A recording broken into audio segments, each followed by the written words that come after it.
Hello and welcome to this video.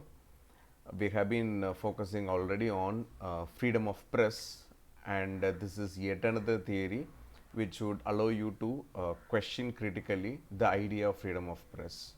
So, the first theory or philosophy we saw trying to focus on freedom of the press is libertarian philosophy. In this lecture, we will be looking at social responsibility theory. Now, social responsibility theory is a normative theory. Any theory can be considered as a normative theory when it focuses on this basic binary between good and bad or just, unjust, so on and so forth.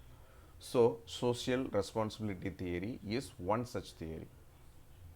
A social responsibility theory tries to explain how media should ideally operate in a given system of social values.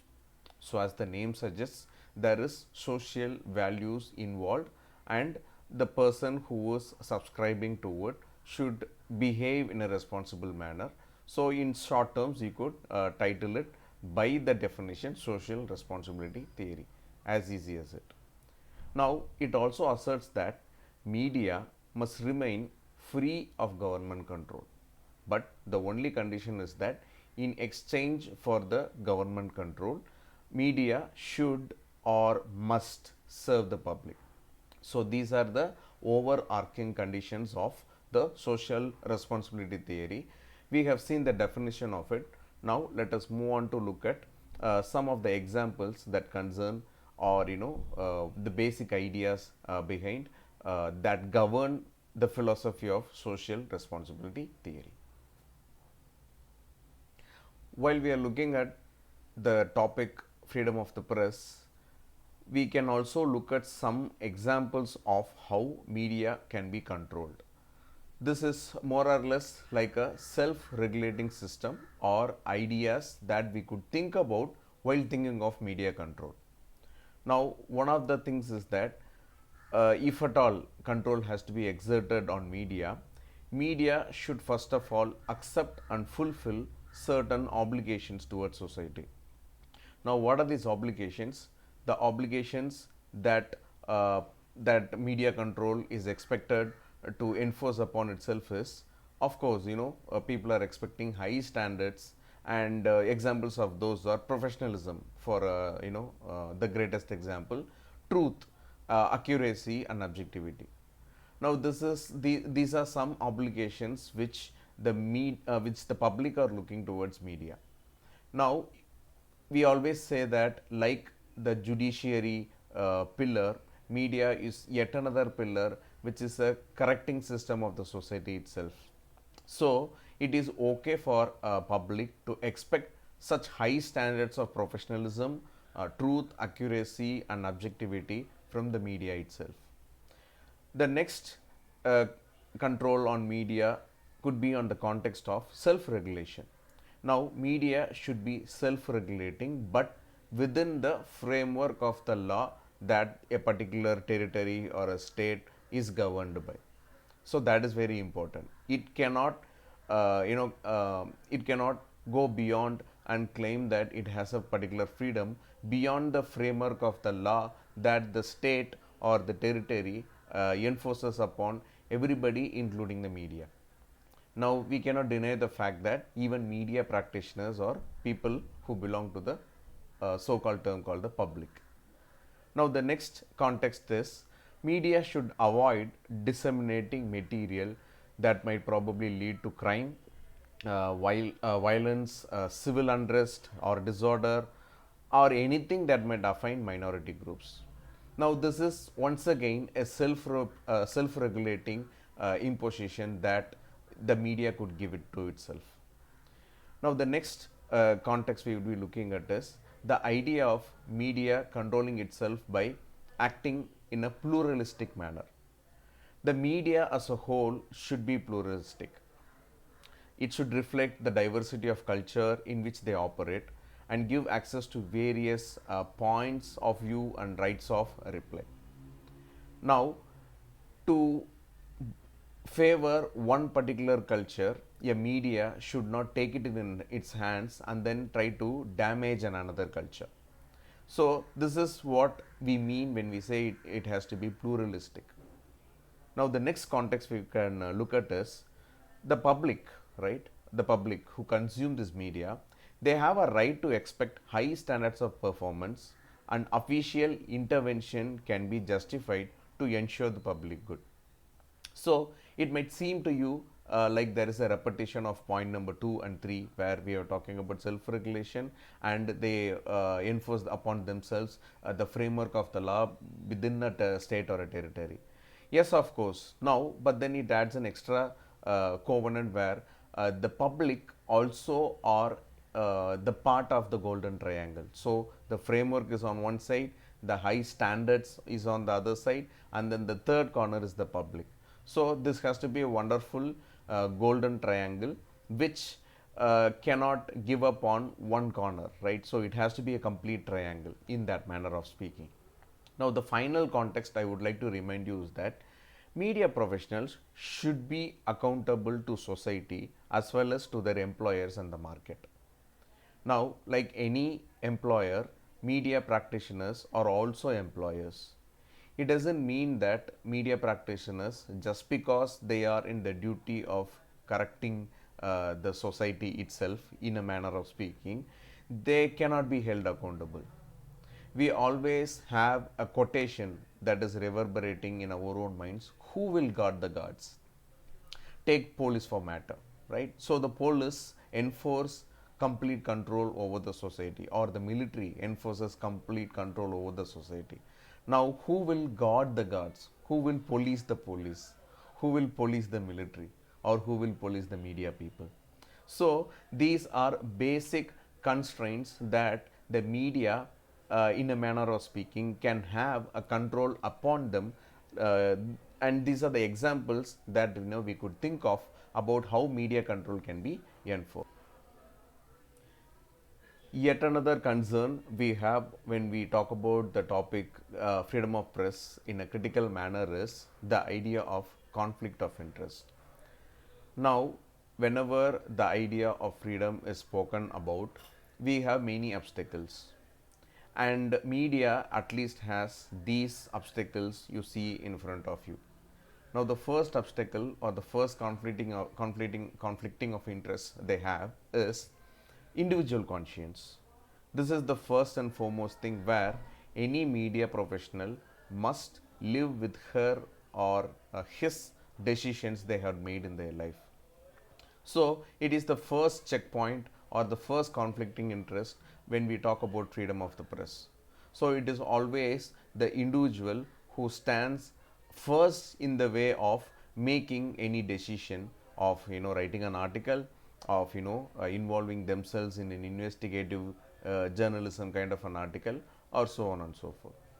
Now the second step is the object of the act. Any particular person or group who's likely to be affected by the article which a media professional is going to write, by the action of the media practitioner, is the second conflicting interest that a media practitioner will find. In another ways, I could paraphrase it in this manner. Let's say that a media practitioner is going to write an article on a realtor, and he should be accountable and capable of writing complete truth about that particular facility, the infrastructure facility or the realtor, so as not to write lies about that particular firm. And if at all there are lies involved, it is obviously going to affect the livelihood of that particular firm. So the object of the act, I mean the action, right? The action, where the action is actually served, is under the radar of a media practitioner, and a media practitioner should be careful of this particular step called the object of the act. The third one is the financial supporters. Now, anybody who pays the bill that allows the station or the office, the media office, to broadcast or publish the newspaper or magazine to publish, is somebody who is a financial supporter. Now, sometimes when you watch movies which are on media, you would see that majority of the time it is the financial supporters who try to get to the deck of the ship and then try to be an obstacle in saying that I own this newspaper, I pay the bills for this newspaper, and then today's article is going to damage me, so I cannot allow it to happen. So it could be a conflicting of interest if you think very deeply about it. The fourth concern is the institution. Now, the institution is the place where a media practitioner is serving loyally. Now, media practitioners or professionals have company. They have loyalty towards the company. They have pride in the organization they are working, and this also sometimes could be in their way. Think about companies like media publishing houses like the Herald, the Deccan Herald, Deccan Chronicle. All people, all media professionals, they have pride in whether it is big or small, they have pride in working in their own company. Now this could sometimes be damaging because let's say that the institution sometimes lets go of this media professional, or sometimes you could also think about where something which in the conscience of the media professional looks bad, that which the institution itself is committing.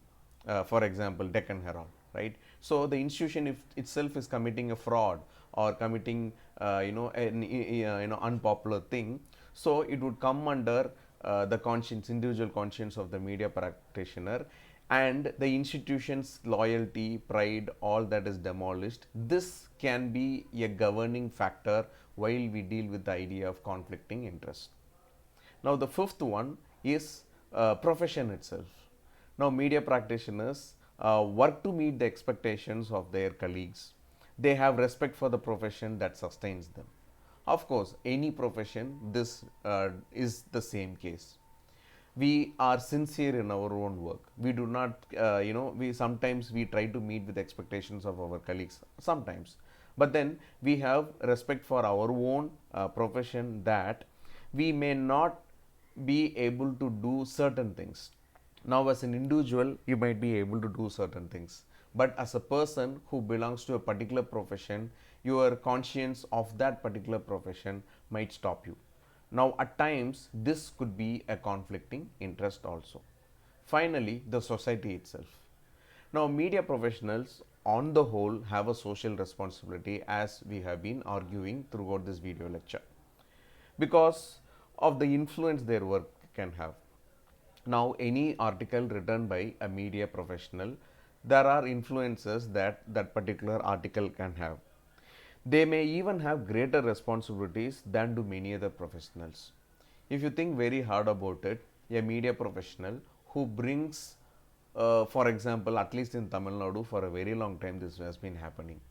At least in the last 6 months of the previous political party which was serving in Tamil Nadu, or even more than that, not just 6 months, even more than that.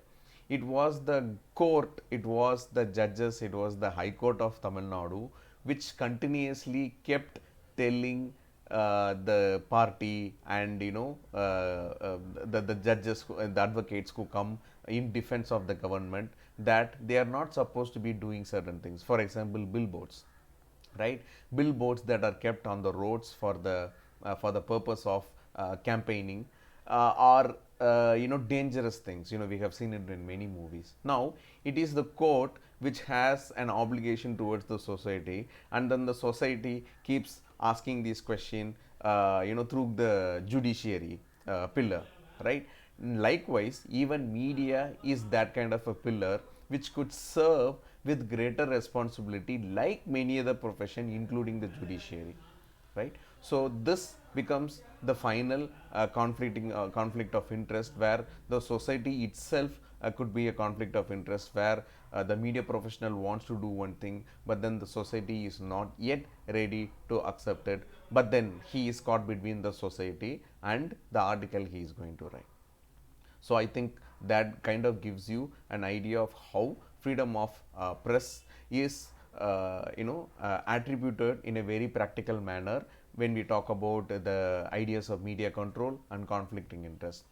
Hope I have given you a rough idea of how freedom of press works on the whole in a very conventional manner rather than looking at specifics. I will meet you in yet another video. Thank you for your attention.